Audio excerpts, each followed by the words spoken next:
તો બાળકો દેખાય છે ક્લિયર? યસ. તો બેટા જે આપણો ટોપિક ચાલી રહ્યો છે એ છે 9.6.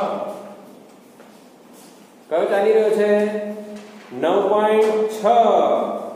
અને આપણે આજે ભણવાના છીએ 9.5.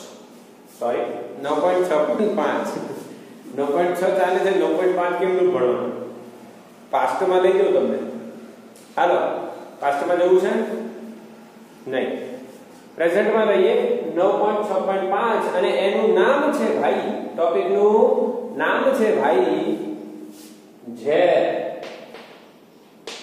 પોઈસન છે કે ન? જ પોઈસનનો ગુણોત્તર. આજે હું તમને ભણાવીશ ઝેરીલી થિયરી, ઝેરવાળી થિયરી. આજે તો જબરદસ્ત દિવસ છે. હા, પોઈઝન આ વૈજ્ઞાનિકનું નામ છે. હા, યસ, વૈજ્ઞાનિકનું નામ. વૈજ્ઞાનિકનું નામ ગમે તે હોઈ શકે ને. તમારું નામ કેમ આવું છે કોઈ પૂછે છે? નહીં, તો તમારે બી નહીં પૂછવાનું. ઓકે, હા, છે શું એ સમજીશું. યસ, આ છે શું એ સમજીશું. તો બેટા અત્યાર સુધી આપણે એવું ભણતા હતા. કેવું ભણતા? એવું કેવું? આ બળ લગાવ્યો F, આ બળ લગાવ્યો F. એક પદાર્થને ખેંચી તો શું થાય? એની લંબાઈમાં વધારો. એવું આપણે નોંધ્યું. હા કે ના? આ લંબાઈ માની લો L, આ લંબાઈ કેટલી લીધી? L plus delta. હા, યસ સર, આવું તમને આવડે છે.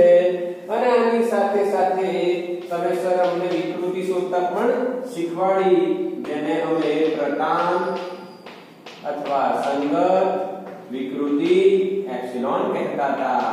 અને એ લખાય delta L by L. Delta L by L એ સમીકરણ નંબર 1. લંબાઈમાં થતો ફેરફાર છેદમાં મૂળ લંબાઈ, એને આપણે શું કહેતા હતા બેટા? પ્રતાપ વિકૃતિ. આ વાત આપણે પહેલા ધ્યાનમાં લીધી. અને એ સમયે આપણા મનમાં એક વસ્તુ આવી કે સર લંબાઈ વધી તો વ્યાસમાં શું થયું?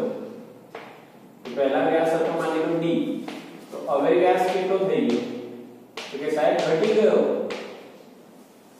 D minus delta D. પર એનું આપણે ધ્યાન લીધું નહીં, એના તરફ આપણે ધ્યાન દોર્યું પણ નહીં. કેમ કે આપણે અત્યારે ભણવાનું છે, એક સાથે બધું ભણાય નહીં.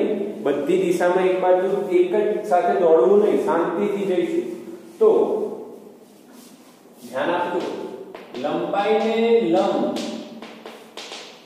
પરિમાણને પાર્શ્વીય પરિમાણો કહે છે. કયા પરિમાણો કહેવાય? પાર્શ્વીય. લેટરલ ગુજરાતીમાં શું કહેવાય છે? પાર્શ્વીય પરિમાણો. કયા પરિમાણો કહેવાય બેટા? પાર્શ્વીય પરિમાણો અથવા પાર્શ્વિક પરિમાણો. પાર્શ્વિક પરિમાણો.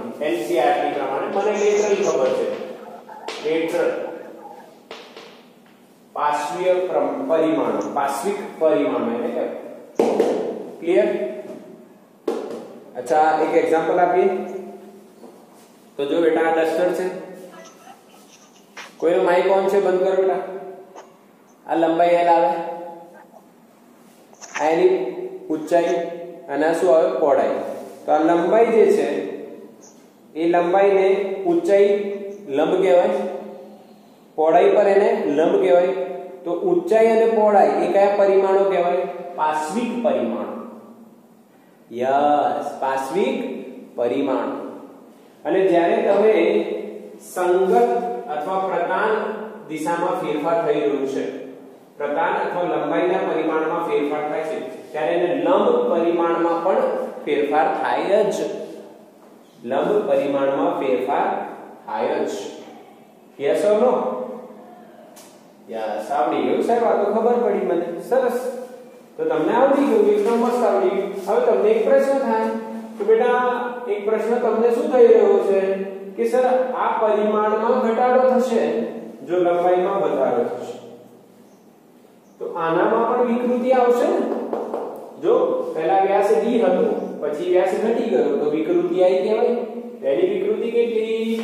તો તમારા પ્રશ્નનો જવાબ છે ભાઈ પાર્શ્વિક વિકૃતિ,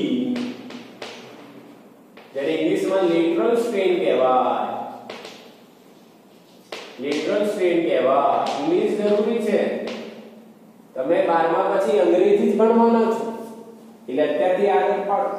લેટરલ સ્ટ્રેન એને દર્શાવાય એપ્સિલોન ડેશ બરાબર ડેલ્ટા d બાય d.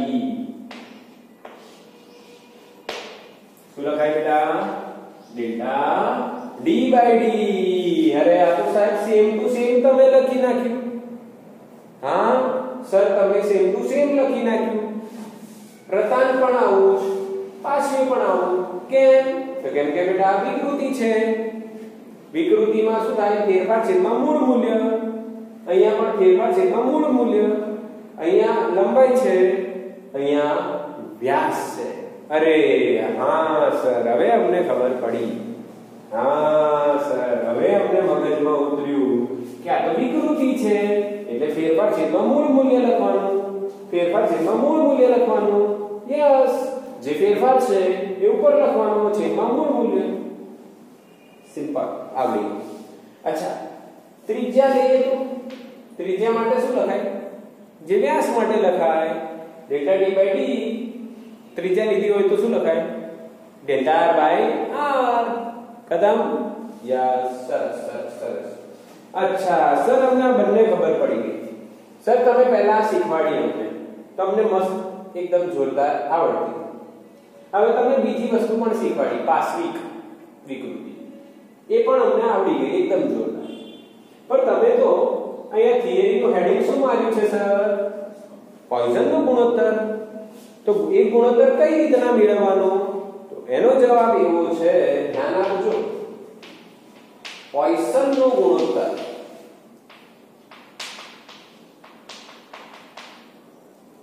પોઈસનનો ગુણોત્તર. હવે તમને એક વસ્તુ યાદ આવશે, લોજિક લગાવો. લોજિક. આ સર તો ગુણોત્તરની વાત કરે છે અને એમને બે વસ્તુ સમજાય. અને ગુણોત્તર બી કેટલી વસ્તુનું હોય? બે વસ્તુનું. તો કંઈક અહીંયા સરે લોજિક લગાવ્યું છે એટલે પહેલા બે વસ્તુ ડિટેલમાં સમજાવી છે. તો હા બેટા, પોઈસનનો ગુણોત્તર એટલે શું? તો પાર્શ્વિક વિકૃતિ અને પ્રતાન વિકૃતિ ના ગુણોત્તરને શું કહેવાય? પોઈસનનો ગુણોત્તર. યસ, સમજ પડી? પાર્શ્વિક વિકૃતિ અને પ્રતાન વિકૃતિના ગુણોત્તરને, યસ, જે થિયરીનું નામ છે પોઈસનનો ગુણોત્તર. આવડી ગયું? Yes yes. અચ્છા કોઈ હવે એનું સિમ્બોલિક રિપ્રેઝન્ટેશન કરીએ. એને મ્યુ વડે દર્શાવીએ. કોના વડે દર્શાવાય? મ્યુ વડે. પોઈસનનો મોઢું કેવું? મ્યુ. યુ નથી, મ્યુ. MEU. મ્યુ બોલવાનું. શું બોલવાનું? મ્યુ. ઓકે, ચલો ઠીક. અહીંયા લખાય એપ્સિલોન ડેશ છેદમાં એપ્સિલોન. એપ્સિલોન ડેશ છેદમાં એપ્સિલોન. પાર્શ્વિક વિકૃતિ છેદમાં પ્રતાન. આ વેલ્યુ મુકાશે ભાઈ ડેલ્ટા d બાય d. અહીંયા ડેલ્ટા l બાય l. આગળ આવશે બેટા માઈનસ. હવે પાછો પ્રશ્ન આવ્યો, સાહેબ ગુણોત્તર તો સમજણ પડી, બધું કમ્પ્લીટ, પણ તમે તો માઈનસ કર્યું છે. તમે તો શું કર્યું છે? માઈનસ. આ માઈનસ નથી સમજાયું સાહેબ, બીજું સમજાઈ ગયું. એપ્સિલોન ડેશ તમે અહીંથી મૂકી દીધી વેલ્યુ, અહીંથી એપ્સિલોન મૂકી દીધું, એ સમજાઈ ગયું. પણ સાહેબ એક વસ્તુ નથી સમજાય, તમે માઈનસ કેમ મૂક? તો માઈનસ માઈનસનું કારણ શું? તમારા પ્રશ્નનો જવાબ સાંભળો ભાઈ. L વધે તો D શું થાય? ઘટે. લંબાઈ વધે તો D શું થાય? ઘટે.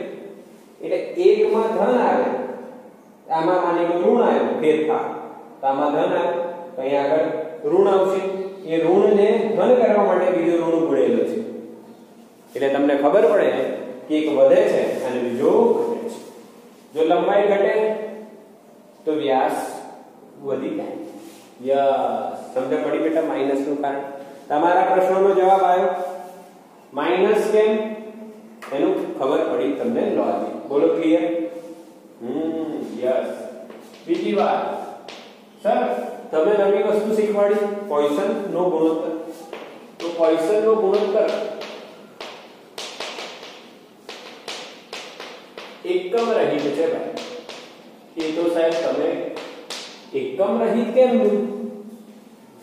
અરે જો વિકૃતિ એકમ રહિત છે તો વિકૃતિ અને વિકૃતિનો ગુણોત્તર બી કેવો આવશે? એકમ રહિત જ આવશે ને. અરે હા, એકમ રહિત હોય તો એમએલટી તો નહીં બનાવવાનું ને. એકમ જ ના હોય તો એમએલટી થોડી બનાવવાનું. એમએલટી બનાવવાની જરૂર નથી. સરસ, આવડી ગયું. પોઈસનનો ગુણોત્તર પાક્કો. અચ્છા, એક બીજી વાત આમાં આવે છે, નોટ કરવાની છે, પરંતુ આટલી જગ્યામાં એ સાબિત નહીં થઈ શકે. એટલે આને આપણે પહેલા સાફ કરી દઈશું. ના, સાફ કરતા પહેલા બરોબર એક વસ્તુ હજુ આપી દો તમે. એક એક્ઝામ્પલ હજુ આપો. લંબચોરસ એક આવો સળિયો વિચારી લો.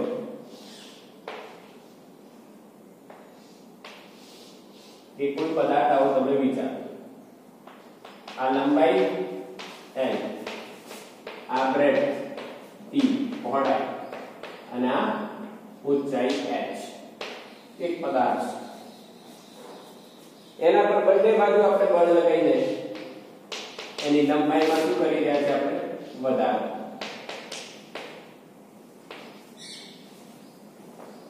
તો લંબાઈમાં જે પ્રધાન વિકૃતિ હશે એ શું લખાશે બેટા? Delta l by l. લંબાઈમાં વિકૃતિ. એપ્સિલોન ડેશ શું લખાશે? તો લંબાઈને લંબ કોણ છે? b, delta b by t. બીજું પણ લખાય ડેલ્ટા h બાય h. બોલા હા કે ના બેટા? ખબર પડી કે નહીં? એટલે પાર્શ્વિક જે વિકૃતિ છે એક કરતા વધારે હોઈ શકે.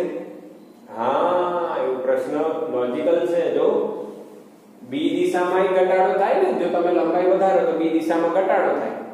હા, બી ની સાઈઝમાં, અથવા બી એટલે વિડ્થ, પહોળાઈ, એમાં ઘટાડો થાય અને હાઈટમાં પણ ઘટાડો થાય. યસ, એમને પાર્શ્વિક પરિમાણો કહેવાય. એટલે પાર્શ્વિક વિકૃતિ આવી જાય.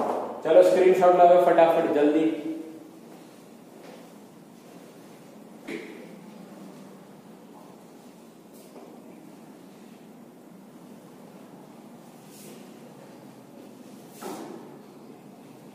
Okay, done. યસ, ચલો સરસ. હવે આમાં એક ઇમ્પોર્ટન્ટ પોઈન્ટ તમને લખાવું છું, ધ્યાન આપજો.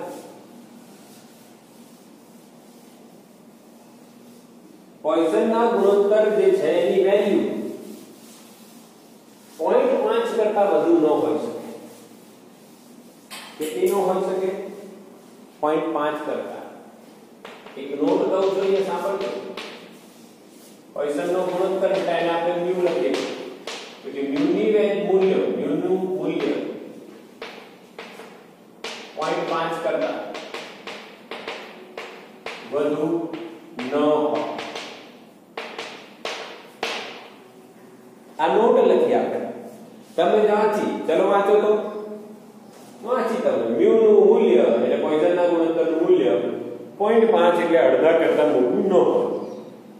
તમે વાંચી તો તમને પ્રશ્ન શું આવે? સાહેબ ગોખવાનું કે યાદ રાખવાનું?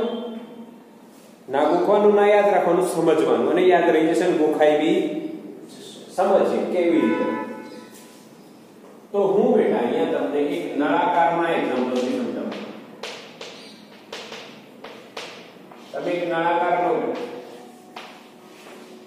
જેની ત્રિજ્યા r છે અને ઊંચાઈ કે લંબાઈ l છે. આડો વિચારી લો તોય ચાલે, આડો વિચારો તો તમારા ઉદાહરણને સેટ થઈ જશે કમ્પ્લીટ. આડો કેમ દોરીએ છે એ લંબાઈ બતાવી છે, પાછું સાહેબ ઊંચાઈ બતાવી કે લંબાઈ કે r અને આ બોલો હા કે ના, હા કે ના, યસ. તો આનું કદ કેટલું લખાય?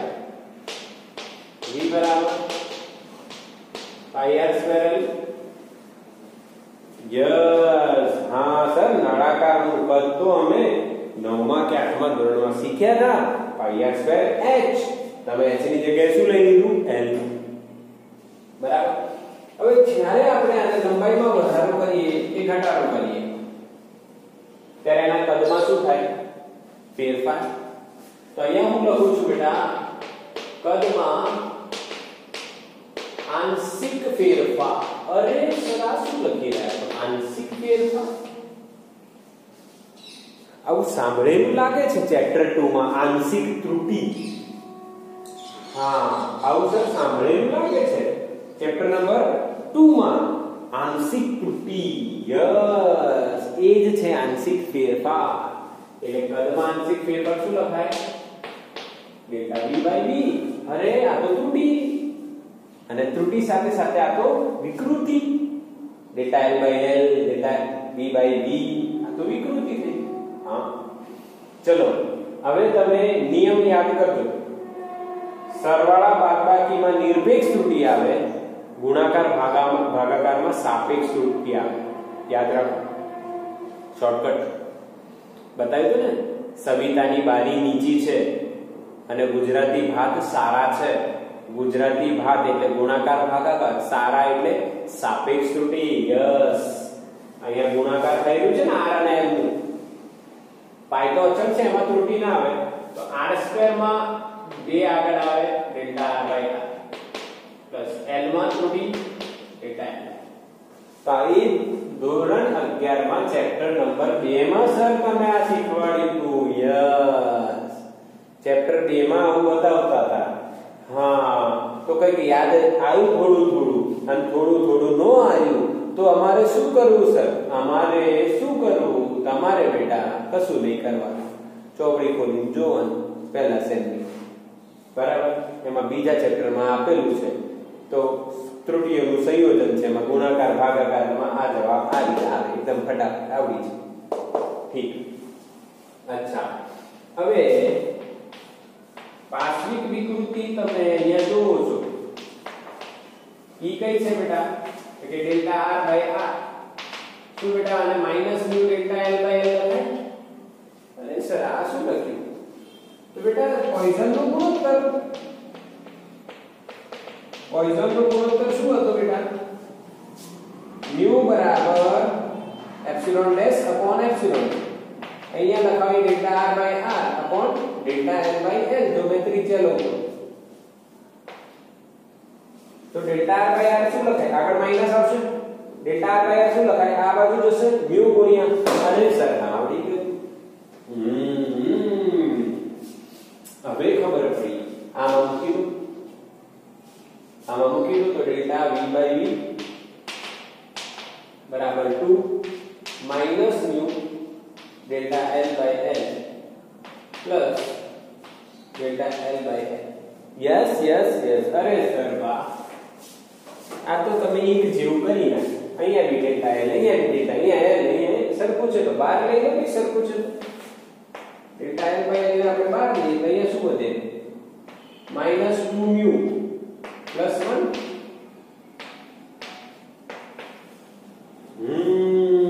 બરાબર બરાબર બરાબર. અહીંયા શું લખાય? એપ્સિલોન g બરાબર એપ્સિલોન l 1 માઈનસ 2 મ્યુ. આને તો સર કદ વિકૃતિ કહેવાય. હા કે ના? Yes or no? ક્લિયર દેખાય છે? યસ સર, ક્લિયર દેખાય છે. આને તો કદ વિકૃતિ, આને પ્રકાંડ વિકૃતિ લંબાઈમાં આવતી. બંને લખી નાખી. હવે અહીં એપ્સિલોન v ગ્રેટર ધેન 0 થવા માટે એટલે કદ વિકૃતિ આપણે ધન લઈએ અને એ ધન જ થાય, એ ધન જ થાય. તો કદ વિકૃતિ ધન થાય તેના માટે બરાબરની જમણી બાજુ આવતા બંને પદો ઋણ કે ધન હોવા જોઈએ. તો કે ભાઈ બંને ધન હોવા જોઈએ કાં તો બંને ઋણ હોવા જોઈએ તો જ આ ધન આવે. પણ વિકૃતિ તો હંમેશા ધન હોય. તો આ ધન હોય તો આ ઋણ હોય તો શું થાય? જવાબ ઋણ આવે. પર આ ધન જ હોય તો જ એપ્સિલોન v ધન થાય. તો એપ્સિલોન v ધન લેવાની હોય એનો મતલબ 1 માઈનસ 2 પણ ધન થવા જોઈએ ભાઈ. Yes or no? Yes yes yes. તો બેટા 1 ગ્રેટર ધેન 2 મ્યુ લખાય. હા માઈનસ એ બાજુ લઈએ પ્લસ. અચ્છા તો શું આને 1/2 ગ્રેટર ધેન મ્યુ લખાય? એટલે ઊંધું કરો તો મ્યુ લેસ ધેન 1/2 થઈ ગયું. અરે વાહ સર, આ તો આન્સર આવી ગયો જે તમે એ નોટ લખી. મ્યુનું મૂલ્ય 0.5 કરતા વધારે ન હોવું જોઈએ, નહીં તો કદ વિકૃતિ ઋણ આવી જાય જે શક્ય નથી. આપણે ધન જ લઈએ છીએ. અરે વાહ સર, તમે તો આખું બોર્ડ ભરી નાખ્યું એક નાની વાતને સાબિત કરવા માટે. તો હા બેટા, સાયન્સમાં એવું જ હોય, એક નાની વાતને સાબિત કરવા માટેની પ્રક્રિયા છે. હા યસ. હવે તમને બીજી વાત તો ભાઈ પ્રાયોગિક અને પ્રાયોગિક અને સૈદ્ધાંતિક. એટલે પ્રાયોગિક મૂલ્ય મ્યુનું છે 0 અને 0.5 ની વચ્ચે. સૈદ્ધાંતિક એટલે થિયરી વાઇઝ તમે એને -1 અને 0.5 ની વચ્ચે લેવામાં આવે છે ગણતરીઓમાં. યસ ઓર નો? તો બોલો ક્લિયર બેટા? હા કે ના? યસ ઓર નો? બિલકુલ બિલકુલ બિલકુલ એકદમ પાક્કું સર. સ્ક્રીનશોટ લઈ લો. ચલો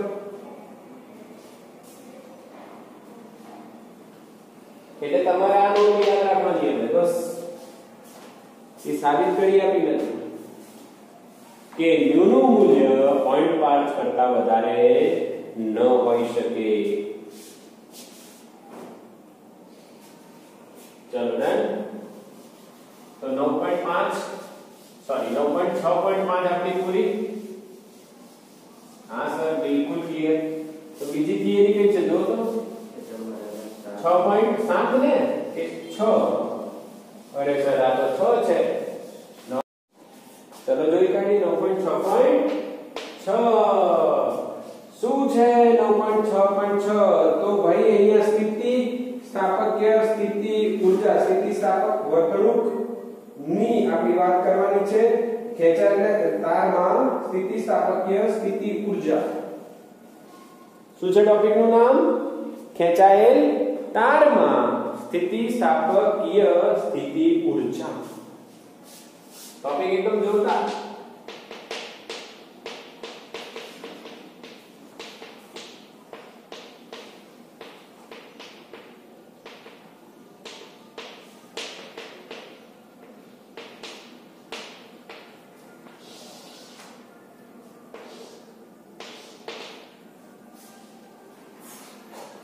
હવે તમે કહેશો સર આ શું આવ્યું નવું? તારમાં સ્થિતિ ઊર્જા. સ્પ્રિંગમાં તો સાંભળી હતી સાહેબ. તમે સ્પ્રિંગ ખેંચો તો તમે બળ લગાડશો, બળ લગાડશો અને કાર્ય થશે. કાર્ય થશે તો એમાં ઊર્જા સંગ્રહ પામશે. કયા સ્વરૂપે? સ્થિતિ ઊર્જા સ્વરૂપે સંગ્રહ પામશે. તો બેટા તાર જેવું જ છે, પણ આપણે આનો અનુભવ નરી આંખે નથી કરી શકતા. આ તાર સ્પ્રિંગ જેવું જ છે. સોરી, તાર સ્પ્રિંગ જેવું જ છે. આનો અનુભવ આપણે નરી આંખે નથી કરી શકતા. એટલે આપણે ગળામાં વાત ન ઉતરે. અરે યાર, તારમાં બી કોઈ દિવસ સ્થિતિ સ્થાપકતા થાય? તાર તો ખેંચાયો એટલે ખેંચાયેલો રહી જાય.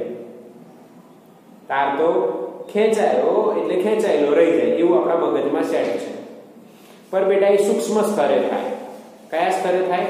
સૂક્ષ્મ સ્તરે તમારો હાથ આમ ખેંચો તો અંદરનું હાડકું થોડું ખેંચાય. એલા જોયું ને સર્કસ વાળા ભાઈનું એક્ઝામ્પલ. સર્કસમાં એનો ભાઈ નીચે ટેબલ નીચે સૂઈ ગયો, બધા એના પર ઊભા હોય, તેની જે જાંઘ છે એનું હાડકું દબાય અને પછી જ્યારે બધા ઉતરી જાય તો હાડકું પોતાના મૂળ સ્વરૂપે આવી જાય. તેને સ્થિતિસ્થાપકતા કહેવાય. એવું જ સળિયામાં બી હોય, એવું જ તારમાં પણ હોય. સમજી ગયા કે નહીં? યસ. હા સર, હવે કઈ યોગ્ય લોજિક લાયા. હવે કોઈ લોજિક બરાબર છે. યસ. તો આને સમજ્યાનું સૂત્ર મેળવીશું એટલે ગભરાતા નહીં. પાછું એવું ન થાય કે સાહેબ પાછું આ તો બહુ સૂત્રો આવી ગયા. પણ એકદમ સિમ્પલ આયા છે. સિમ્પલ છે ને? કન્સેપ્ટ સમજ્યા પછી સૂત્રો તૈયાર કરી લેવાના અને પછી એ સૂત્રને લગતા એમસીક્યુ તૈયાર કરી લેવાના, લખીને પ્રેક્ટિસ કરી. ઓકે, તો ગભરાતા નહીં. હા, ગભરાતા નહીં. સ્થિતિ ઊર્જાનું સૂત્ર આવવાનું છે, તમને આવડે છે. ચલો જોઈએ. બેટા આ એક તાર છે અને એક સાઈડ આપણે બાંધી દીધો છે, જડેલો છે, ઊભો પીવો છે. અહીંયા આપણે એને બળ લગાવીએ F. તેની લંબાઈમાં વધારો થાય છે.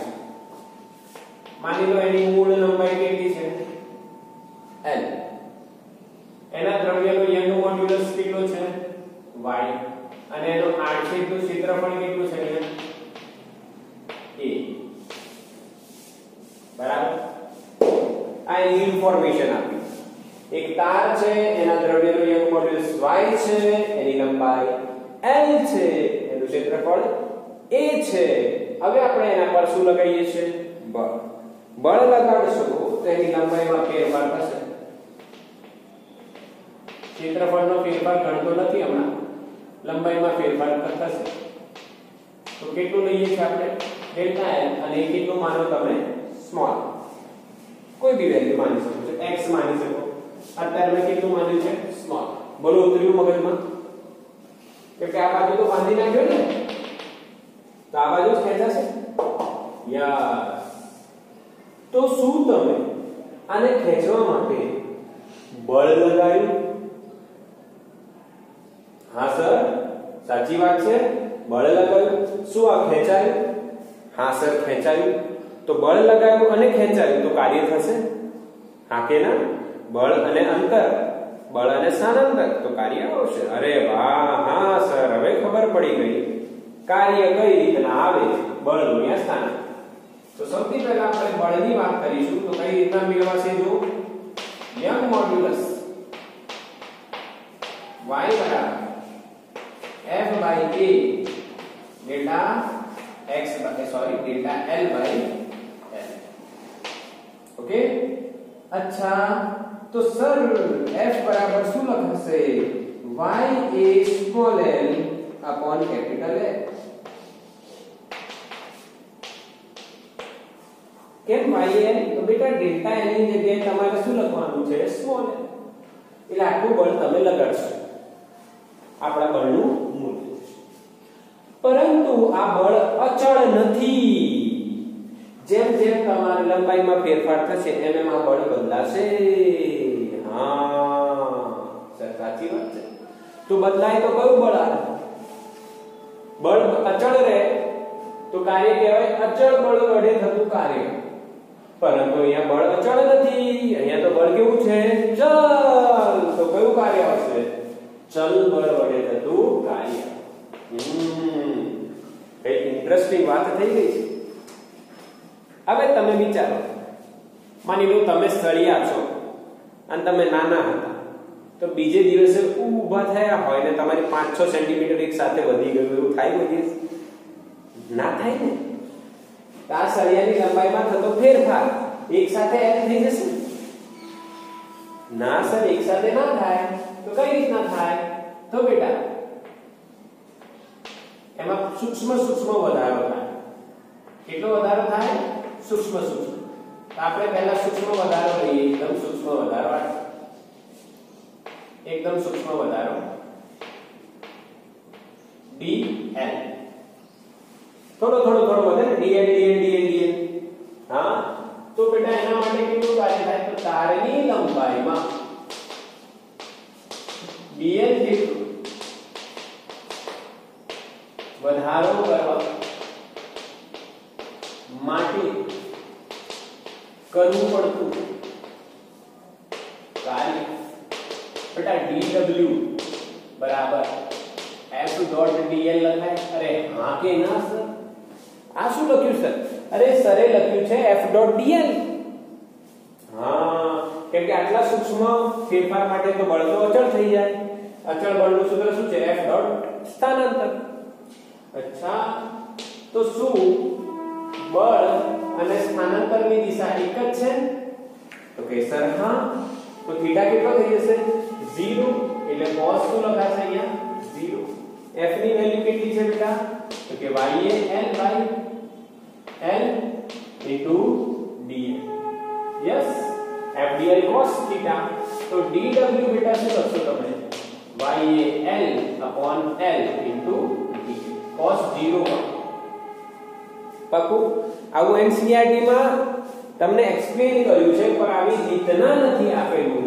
તો તમે સમજજો કે મેં તમને ડિટેલ કરાવી રહ્યો છું. ઓકે? યસ. તો dl માટે મળી ગયું, પણ આપણે તો 0 થી લઈને l સુધી ફેરફાર કરવાનો છે. તો એના માટે કુલ કાર્ય તો તારની લંબાઈમાં l જેટલો વધારો કરવા માટે કરવું પડતું કુલ. યસ સર, હા કે ભાઈ કુલ કાર્ય હો. તો સર અમને કુલ કાર્ય આવડે છે. અમને કુલ કાર્ય આવડે છે. આવડે છે કે નહીં? બોલો હા કે ના? કુલ કાર્ય તમને આવડે? તો બેટા ક્લિયર દેખાય છે. યસ, મીટિંગ ઓવર થઈ એટલે આપણે થોડો સમય ટાઈમ પાસ કર્યો. બેટા તારની લંબાઈમાં n જેટલું વધારો કરવા માટે થતું કુલ કાર્ય તો dw. થતું કુલ કાર્ય dw. શું? dw નું સંકુલન. સંકુલન નથી, સંકલન છે. ભેગા કરવાનું ને, નાના નાના નાના બધા કાર્યોને ભેગા કરશો. કુલ ક્યાં સુધી કરવાનું? લંબાઈમાં ક્યાં સુધી ચાલુ કરવાનું ફેરફાર? અહીંથી ચાલુ કરીને અહીંયા કેટલું થાય? l. એટલે 0 થી l. સંકલન ક્યાંથી ક્યાં થાય? 0 થી l. અચ્છા, dw માં y a અને l અચળ.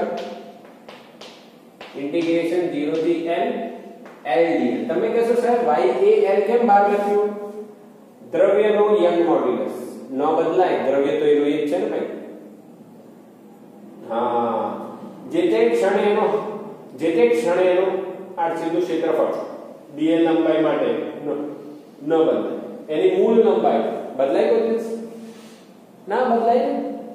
જે પહેલા હતી એ પહેલા જે હતી એ જ રહેવાની ને. તમારા 10માં જે ટકા આયા હોય એ જ રહેવાના ને. હવે બદલાવાનું ના બદલાય. એટલે મૂળ જે હતું એ તો અચળ જ હશે ને, એક જ વેલ્યુ જે બી હશે. પછી બદલાય એ ઠીક. 12માં બદલાય, 11માં. યસ. અચ્છા, તો સંકલન કરો ભાઈ. અહીંયા કરીએ. w બરાબર y a upon l. શું l²/2 થાય બેટા? લિમિટ એ આવે 0 થી l ની કેટલી ઘાત કહેવાય? 1. સંકલનમાં ઘાતનો નિયમ શું છે? એક ઘાત વધે, 1 ની 2 થઈ ગઈ, l ની 2 અને એક ઘાત છેદમાં લિમિટ મૂકશો તો બેટા તમને 1/2 આગળ આવી y a/l into l². આ છે કુલ કાર્ય. બોલ આવડ્યું કે? આ પ્રક્રિયા લખાવડાવી, તમને સમજાઈ અને તમારે મૂકવાની નહીં. બિલકુલ મૂકવાની જરૂર નથી. મૂકવાની જરૂર નથી. આને સમજવાની જરૂર છે. તો સ્થિતિસ્થાપક સ્થિતિ ઊર્જા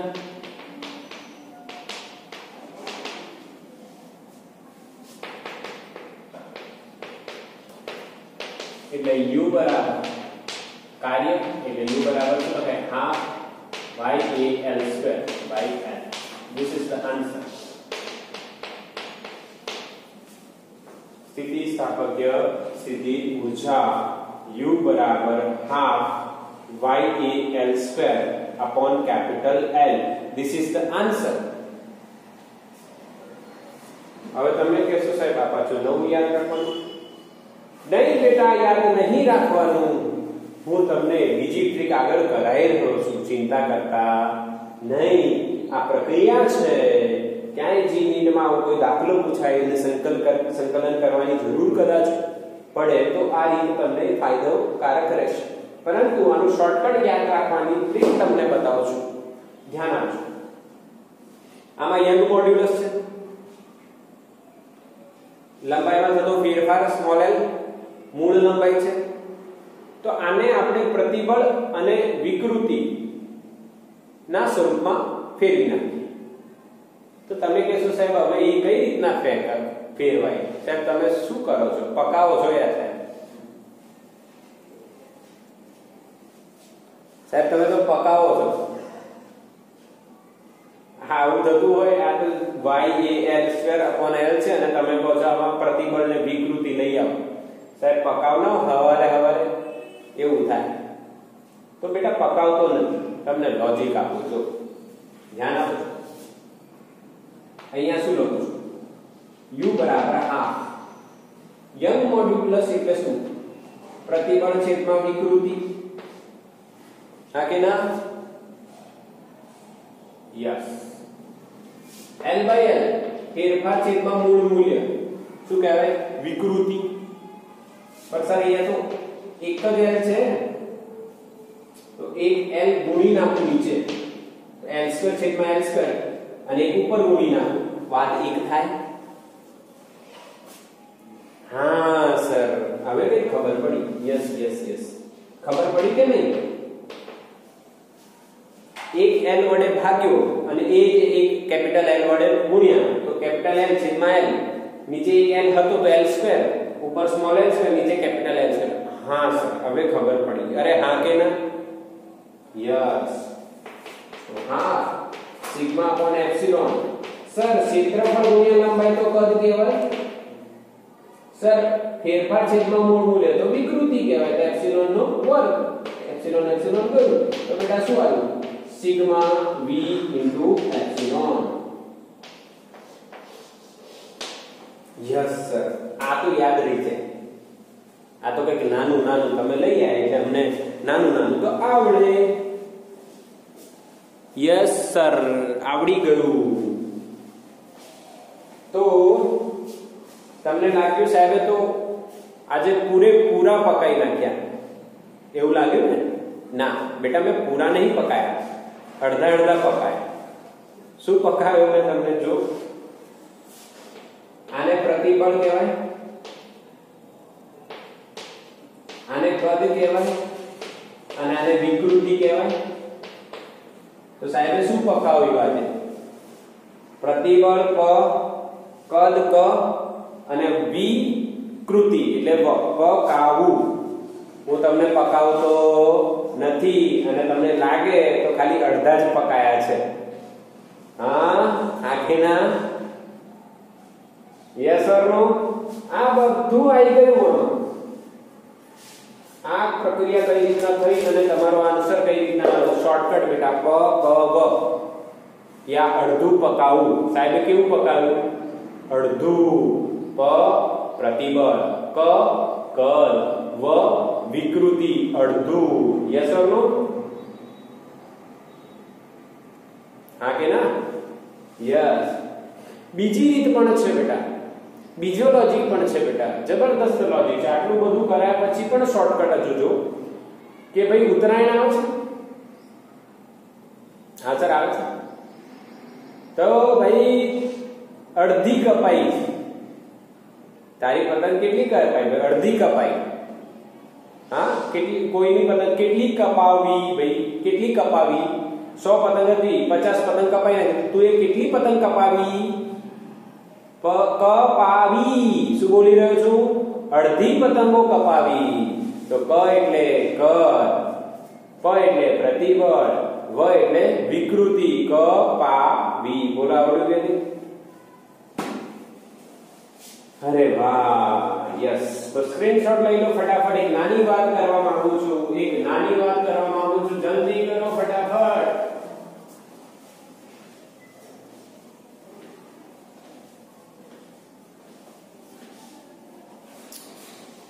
યસ.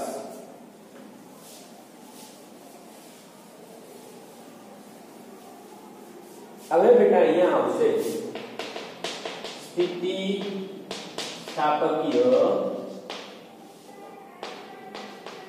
ऊर्जा घनता. कई घनता? ऊर्जा घनता. કેમ ऊर्जा घनता આવે?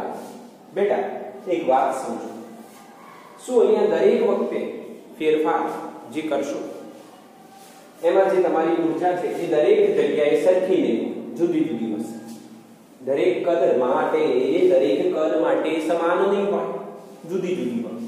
તો જુદી જુદી હોય ત્યારે ઘનતા વ્યાખ્યાયિત કરવાની. તો અહીંયા ઊર્જા ઘનતા આવે બેટા U. U એટલે ઊર્જા ભાગ્યા કદ. આનો એકમ થશે જૂલ પર મીટર ક્યુબ. એકમ કદ દીઠ સ્થિતિસ્થાપકીય ઊર્જાને જ્યારે તમે આમાં ખેંચશો આને, તેમાં કઈ ઊર્જા સંગ્રહ પામશે? સ્થિતિસ્થાપક.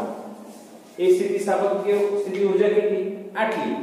પરંતુ આટલામાં એને જ્યારે ફેરફાર થયો તો એમાં કદ જે છે એ દર વખતે અચળ ન હોય અને દરેક કદમાં સરખી ઊર્જા ન હોય. તો આપણે એકમ કદમાં કેટલી એ શોધવાની. એકમ કદમાં રહેલી સ્થિતિસ્થાપકીય ઊર્જાને શું કહેવાય? સ્થિતિસ્થાપકીય ઊર્જા ઘનતા. અને એનું સૂત્ર શું થાય? Yes, simple.